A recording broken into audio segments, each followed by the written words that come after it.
Throughout the books of Kings and Chronicles in the Old Testament, there are about 20 different persons that sat on the throne over all of Judah. We are excluding Saul, David, and Solomon from that list as we are talking about the divided kingdom period only.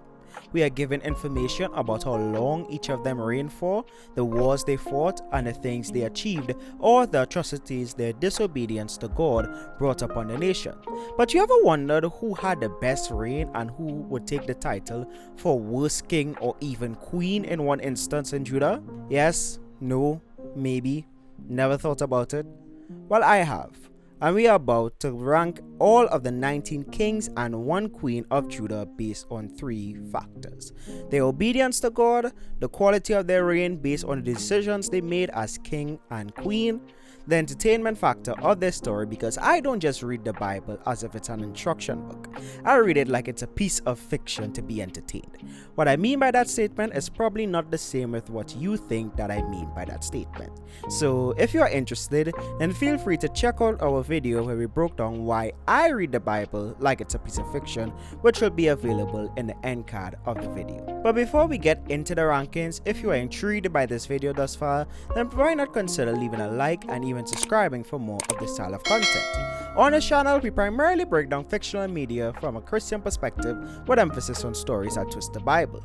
We also make content covering unsung Bible stories you probably haven't heard about, along with generalized edifying Christian topics, as well as an initiative to do Christian creative projects ranging from making replicas of different places in the Bible to recreating scenes from Christian fictional films into small-scale video games. We even started covering Christian fictional comic books as well. So with that out of the way, let's get into the tier list. And for the first king on the list is Rehoboam, who I would give a 3 out of 5. Rehoboam was the son of Solomon that ascended to the throne after his death. Because of the wicked things Solomon did in his later years, such as sacrificing to other gods due to the influence of his 700 wives and 300 concubines, God's anger was kindled against Solomon, but for the sake of his promise with King David, he decided not to rip the kingdom from Solomon's hand, but to do so in the time of his son Rehoboam.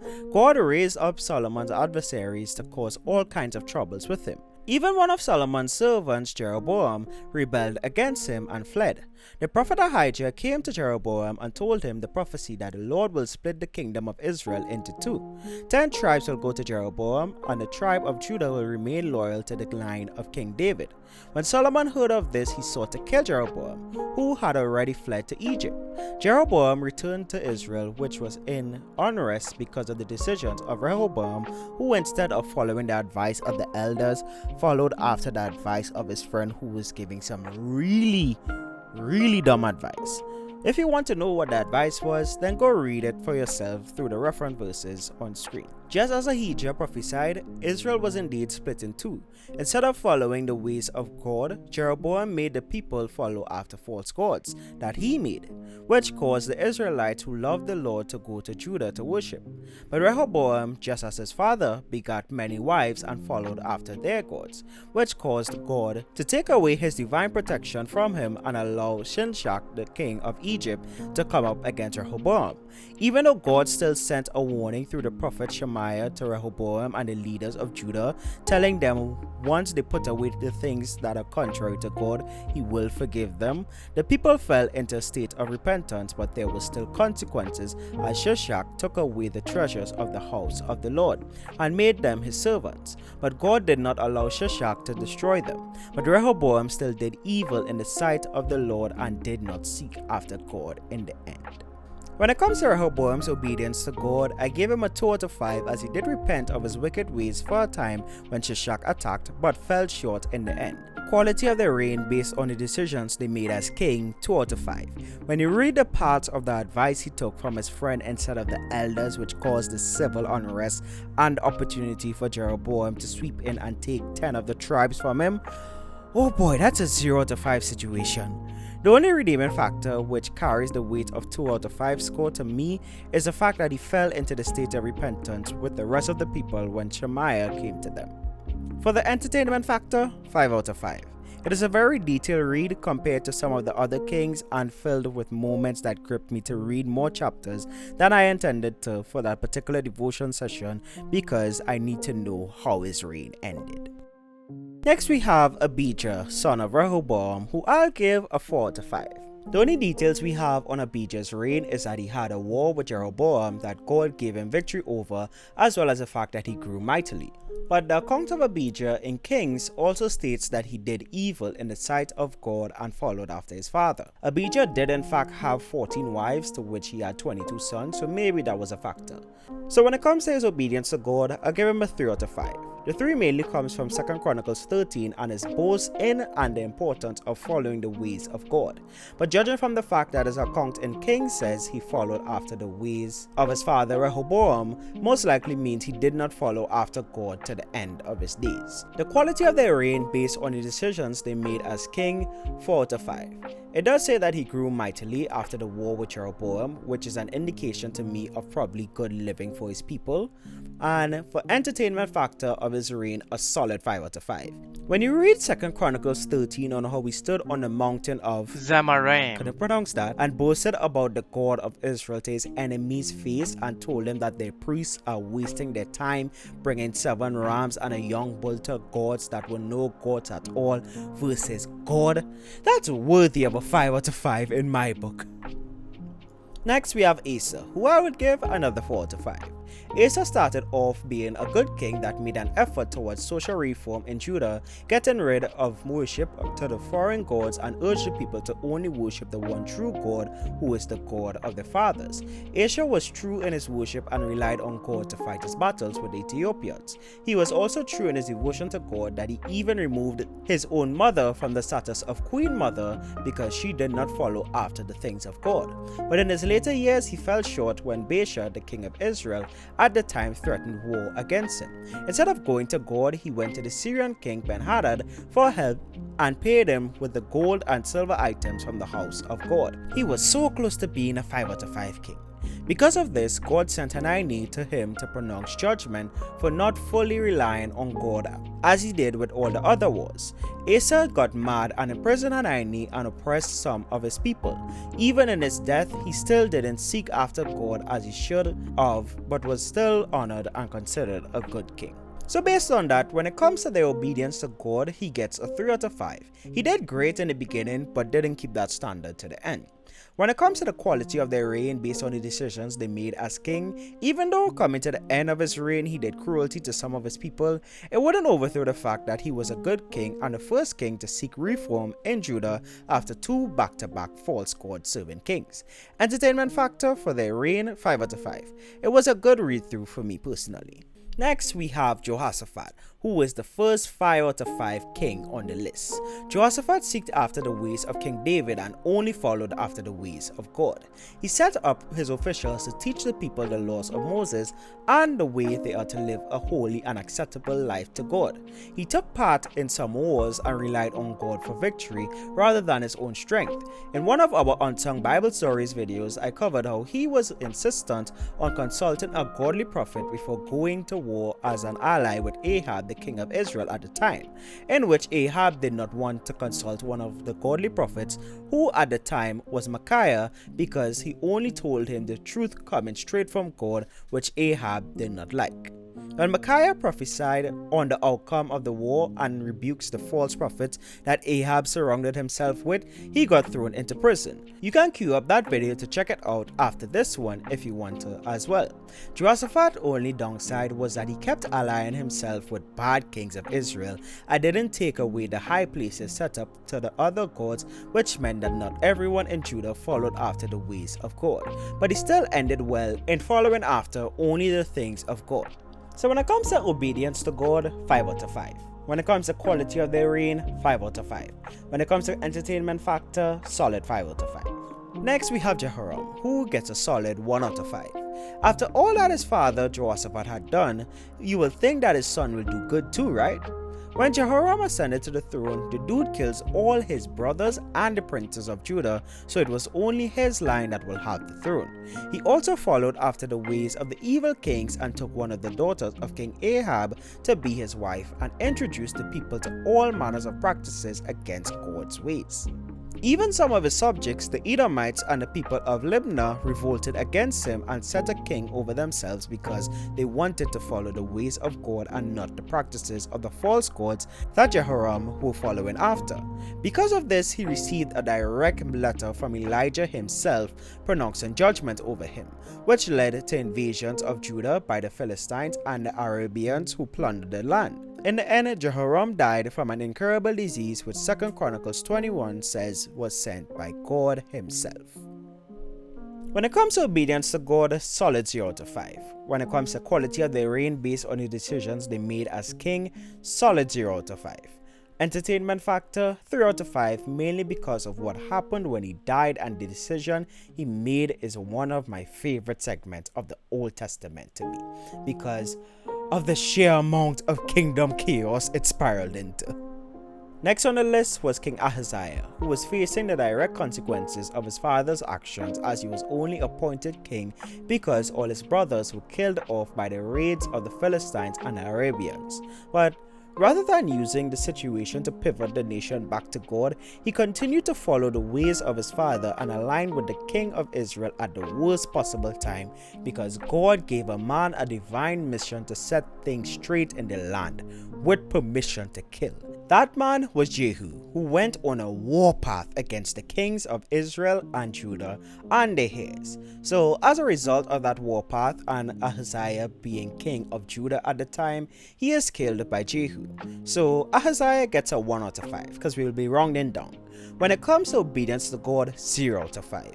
Quality of his reign, 0 out of 5. Entertainment factor, 5 out of 5. Simply because when Ahaziah was killed by Jehu, his mother Athaliah rose up and went on a mission to kill all the heirs to the throne that Jehu missed, so that she could ascend to the throne as queen. But she missed one son who was saved by Jehoshaphat, who was a sister of King Uzziah, who took Uzziah's youngest baby son Joash and ran away and hid with him in the house of God, so Athaliah could not kill him. Athaliah reigned only for 7 years because in the 7th year, Jehoshaphat's husband Jehoiada concocted a plan that involved, according to the footnotes of my Holman's New King James Bible, foreign mercenaries who made a covenant with Jehoiada the priest to protect the king at all costs, which was 7-year-old Joshua, who they anointed as king while discussing the battle plans. They then armed themselves with weaponry from Athaliah's very own armory, marched into the streets proclaiming "Long live the king," royally evicted Athaliah from the throne, who was crying treason at the sight of the commotion and "Long live the king" chants, then puts Athaliah to death and all her followers. Following the trend of rounding down on this list, Queen Athaliah, the only queen in Judah, gets a solid 1 out of 5. Just like Ahaziah, her son, 0 in the obedience to God and quality of their reign category, but a 5 out of 5 for entertainment factor that their decisions caused. When I read that, I want to see some kind of adaptation of that word for word in a show or video game, because as a blog I stumble upon looking up information about Jehoshaphat calls it a biblical Game of Thrones. The entire arc of kings starting with Jehu is a whole roller coaster of a story and something I tell people to take a read at when they say the Bible is boring. If you can tell me a story of a rogue grandmother taking the throne by force and is defeated by a priest who had to hire a band of mercenaries to defeat her is not entertaining, I don't know what is. Now moving on, we have Joash, the youngest king to ascend to the throne, who I'll give a solid 3 out of 5. While Jehoiada was alive, he raised Joash to follow after the things of God and restored and made some reforms to the land of Judah, tearing down the temples of Baal that Athaliah had set up. They made extensive efforts to repair the house of God and ensuring that the people follow after God. But when Jehoiada died at the age of 130, Joash and the people abandoned the ways of God and started serving false gods. When Jehoiada's son Zechariah came to Joash and the people, urging them to turn from this path and go back to serving God, Joash killed him. Please note, this Zechariah is not the same person as the prophet Zechariah, who has a book named after him. 2 Chronicles 24 verse 22 says, And when he was dying, he said, "May the Lord see and avenge me." And God did avenge Zechariah as the Syrians came up and destroyed Jerusalem and left Joash wounded badly. Then on top of that, his servants conspired against him and killed the king for what he had done to Zechariah. The people also did not honor him when he died as it did with the other good kings. For obedience to God, Joash gets a 2 out of 5. Started so good because of Jehoiada, but ended so badly. Quality of his reign, 3 out of 5. Started great, but ended in getting plundered by his enemies based on his decisions as king. Entertainment factor, solely because it was caught up in the Jehu arc, 5 out of 5. Yes, I am biased, and this is my tier list. Probably get it a 4 out of 5. Yeah, 4 out of 5. The next king is Amaziah, who I'll give a 3 out of 5. Amaziah was a son of Joash who started his reign off hot and killed the servants who killed his father, quoting the law of Moses for his actions. During his reign, he assembled an army of over 400,000 men to go to battle against the men in Seir. But as he was heading into battle, he got instructions from a man of God, according to 2 Chronicles 25, to not carry 100,000 of the 400,000 men which he had hired and already paid to aid in battle. But he took the man's advice and went to battle, but in plundering the spoils, he also took back the gods of Seir, his enemies, to worship them. So another prophet of God came to him to cast judgment on him for his actions.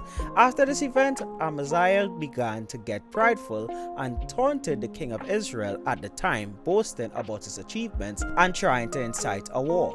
But the king of Israel had no desire to fight against him and told him off.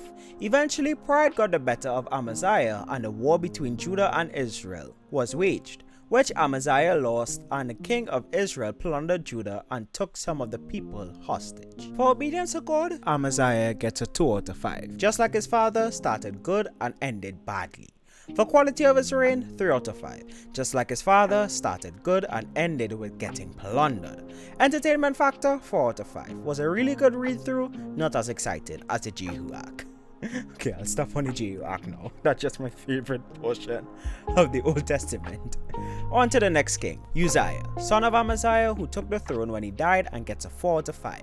Uzziah was a good king that followed after the things of God to the point it was his downfall. He built a powerful army and made wars against the different surrounding nations and restored the land from the things that happened during his father's reign. But in his God-given victory, he became prideful, thinking he was so good that he was above the law, and decided to go into the house of God to burn incense on the altar on his own behalf, which according to the law of Moses was a big no-no, as that was reserved for the high priests and the Levites. When the priests tried to stop him, he became angry at them, and while holding the censer he had in his hand, he broke out with leprosy, which was God's judgment on him for disobeying the law he gave to his people through Moses and thinking he was above it as king. For obedience to God, Uzziah gets a 4 out of 5. The man literally obeyed God so much to the point he thought both him and God were on our relationship is above the law basis. He gets a 4 out of 5 for that. To me, that's just funny. You think he's so good with God that he decided to break his laws? Oh, jeez. For quality of his reign, he gets a 5 out of 5, as it does say he was a very successful king. Entertainment factor, 3 out of 5, as it was a rather simple read, yet good story. It's just funny to me. You think he's so good with God to the point it's how to break his laws? Like, you're following the law so much and you're like, I'm sure God will be alright if I break the law this time. Oh, jeez. When Uzziah eventually died from leprosy, his son Jotham took the throne, and he also followed after the ways of God, with 2 Chronicles 28 verse 3 making a distinction that he did not enter into the temple of the Lord like his father. Jotham's reign, compared to all the ones we covered so far, was relatively simple. He followed after the things of God, but did not pull down the high places set up for the false gods of the land, so not everyone in Judah did as the king did. Jotham gets a 4 out of 5. For obedience to God, he gets a 5 out of 5. For quality of his reign, 5 out of 5. For entertainment factor, 2 out of 5. It was just simply peaceful and a God-loving kingdom reign. The next king on the list breaks the streak of 4 God-loving at some point kings list and gives us Ahaz, who was the son of Uzziah. Ahaz gets a 1 out of 5. He immediately goes opposite to what the 4 past kings did and reintroduces Baal worship in Judah and even sacrifices his own son. As with the trend of the book of Kings, judgment was sure to come upon Ahaz and the people. Judah was invaded by both the Syrians and Israel, who took some of the people captive and killed a large number of the army. But during his reign, God raised up the prophet Obed to counsel the people to stop their war and return the captive of Judah back to their land and sending them off with food and goods. But as those people were returning, Judah was under siege by a various number of the enemies. So Ahaz, seeking military aid, sent to get help from the king of Assyria, who instead of coming to help him, also plundered Judah. In the end, Ahaz decided to take the items of God and began sacrificing to the gods of Damascus because the gods of Damascus helped the Syrians. Ahaz even shut the doors of the temple of God to set up high places to other gods throughout Judah. On the scale when it comes to obedience to God, it's a solid 0. For quality of reign, 0. His decision making and lack of repentance got so bad that a prophet had to stop an army from carrying away his subjects as captives. Entertainment factor, 3 out of 5. This is the only reason Ahaz didn't get 0 out of 5.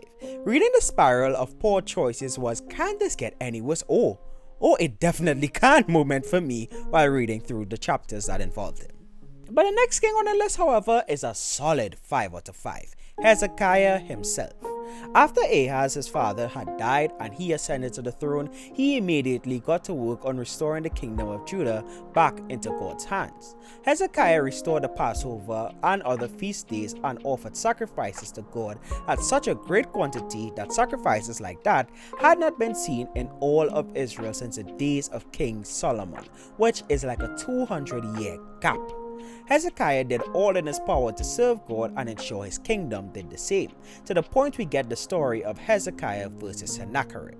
In my early Christian walk, a video that my mom introduced me to and would play ever so often was a Lion of Judah video that I can't find the original to, but can only find re-uploads of it. But just listen to this. Hezekiah prayed, and I'm talking about Old Testament prayer right now. Hezekiah prayed, and 185,000 Assyrians that surrounded Jerusalem, promising to slaughter every Jew in the sacred city. The next morning, Hezekiah rolled out the letter that General Sennacherib had sent to him, mocking his God and mocking the people of Israel. He pulled out his secret weapon, prayer. He laid that letter before the Lord and said, God, your honor is at stake. Let God arise and let his enemies be scattered. Your word said, he that keepeth Israel neither slumbers nor sleep.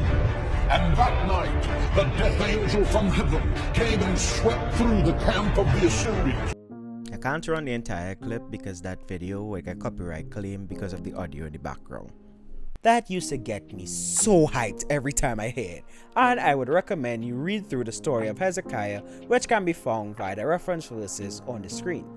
Coming to the end of his reign, he did become prideful and nearly avoided God's wrath. But that's part of what makes his story even sweeter, especially when his life was extended by 10 years when he cried out to God. Do I still need to explain why Hezekiah is a 5 out of 5? Obedience to God, 5. Quality of his reign, 5. Entertainment factor, 5. But as with every 5 out of 5 reign, the next king is a solid 2 out of 5. Manasseh the son of Hezekiah did all that was evil in the sight of God and even reinstated child sacrifices in Judah. Manasseh was also only 12 years old when he began his reign, which is the longest of any king reigning for 55 years. As with every bad king, the Lord's anger was hot against him and the Assyrians rose up and defeated him. However, he humbled himself in his latter years after the experience and turned back to God. He did his best to restore the order that his father set out when it comes to upholding sacrifices to God and tried to pull down the altars of false gods, but was not entirely successful in doing so, as the people still followed after the false gods through the altars set up in the high places, which ironically, some of the people still used to worship God, and in those times you were only supposed to come down to the temple to worship God, to my knowledge, from footnotes and reading through the Bible so far. Just reading through the Bible so far, I'm pretty sure that conversation was something like, hey, what God we serving today? Oh, well, I heard the king say we serving Yahweh now. Oh, so we serving Yahweh? Cool. Let's go up to the high places and worship him. That's how bad Israel was during the book of Kings. Oh, jeez. When it comes to Manasseh's obedience to God, it's a 2 out of 5. He did try to rekindle a relationship with God in the end. Quality of his reign, it's a solid 3 out of 5, as things probably started off good, coming off of a reign like his father, but he messed up and got them invaded. Entertainment factor, 2 out of 5 for me. It was just some evil king stuff. And another king who was just on some evil king stuff and gets a solid 1 out of 5, his son Amon. Amon did evil just like his father, but instead of humbling himself, he continued to do more and more stuff. However, this time the people were not having it, as they conspired against him and killed him in his house, ending his reign in only 2 years. Obedience to God, 0 out of 5. Quality of his reign, a solid 0 out of 5. His own people decided to kill him. I don't know why. If you're watching this deep into the video, you're probably wondering, asking, what is wrong with this guy? He's laughing at the death of kings. Sorry. You may so messed up when I read the Bible sometimes. Entertainment factor, a 3 out of 5. He was just on some evil king stuff, and this was the first time it ended with the people rising up to kill their king. I don't know. It's just funny to me reading through the Bible. Oh jeez. If you're watching to this point, this is like 25 minutes of like recording. So if you're watching to this point, please do leave a like on the video and definitely subscribe at this point, because like you're only like under 10%, under 6-7% of people that still watch these videos to this point. So hey, leave a comment down below as well. The next king, however, is a 5 out of 5, Josiah. When Josiah took the throne after the death of Amon, he immediately got to work on restoring the kingdom back onto God, even though he was only 8 years old. During his reign and his restoration attempt, the people found the book of the law of Moses while cleaning and humbled themselves to follow and keep the law, unlike the previous generations. Josiah kept a Passover so great that one like it, which included both Judah and Israel, had not been seen since the day of Samuel and the United Kingdom, which is over a 300-year gap. But even with such a great restoration reign like he had, pride sort of got the better of him and was his downfall. When Necho, the king of Israel, was passing near Josiah's territory on his way to war with Assyria, Josiah intercepted him and challenged him to battle. Necho, however, refused, as he knew his war was not with Judah and knew that he could easily take out Josiah. But Josiah didn't listen and ultimately got killed in battle from an archer's shot. But this doesn't distribute the perfect 5 out of 5 rating scale when it comes to his reign. Obedience to God, 5 out of 5. He literally started his reform at the age of 8. Quality of his reign is a solid 5 out of 5. He achieved a Passover so great that nothing like it had been seen in over 300 years. Entertainment factor is a 5 out of 5 for me. It was nice after the nonsense bad reigns to get a solid good king. But like clockwork with the kings of Judah, the next 4 kings were all solid 1 out of 5s, and I'll group them together because the only saving thing about them is the roller coaster of a story surrounding their reigns. Jehoash, the son of Josiah, was next in line to the throne and immediately started undoing what his father did. He only reigned for 3 months before getting carried away by Pharaoh Necho, the same king of Egypt who his father challenged and ultimately met his demise.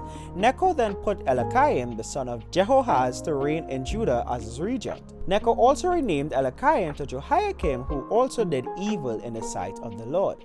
Then when Nebuchadnezzar came onto the scene, Jehoiakim became his servant for 3 years before rebelling against him, and also faced a raid by the Chaldeans, Syrians, and Moabites. Then his son Jehoiachin took the throne, who also did evil in the sight of the Lord. He was eventually taken as prisoner by Nebuchadnezzar and carried away to Babylon along with the treasures of the house of God. Then Nebuchadnezzar put Zedekiah Zedekiah, Jehoiachin's uncle, to be king over Judah, who also did evil in the sight of God and did not humble himself when prophet Jeremiah came to him. He also rebelled against Nebuchadnezzar and experienced a great famine during his reign. He eventually got carried away to Nebuchadnezzar when he lost a battle against the Chaldeans and witnessed his own sons being slaughtered before him and had his eyes plucked out. In the end, the entire kingdom of Judah was captured by Nebuchadnezzar, who plundered the house of God for all its valuables and brought the reign of the kings of Judah to an end. All 4 kings get the same ranking. Obedience to God, 0. Quality of their reign, 0. Entertainment factor because of the roller coaster of nonsense that happened, 3 out of 5. And with that, we have come to the end of our Kings of Judah tier list. If you enjoyed it, then why not consider leaving a like and even subscribing for more of this style of content. I do plan to do one for the divided Kingdom of Israel and United Kingdom of Israel using a similar ranking system in the future. Also, let me know what you think of my scores and the ranking system. Link to the tier list is also in the description if you want to do it yourself as well. If you enjoyed the video to the point you want to see another video we have to offer on the channel, then check out Why I Read the Bible Like It Is Fiction, which is available right now.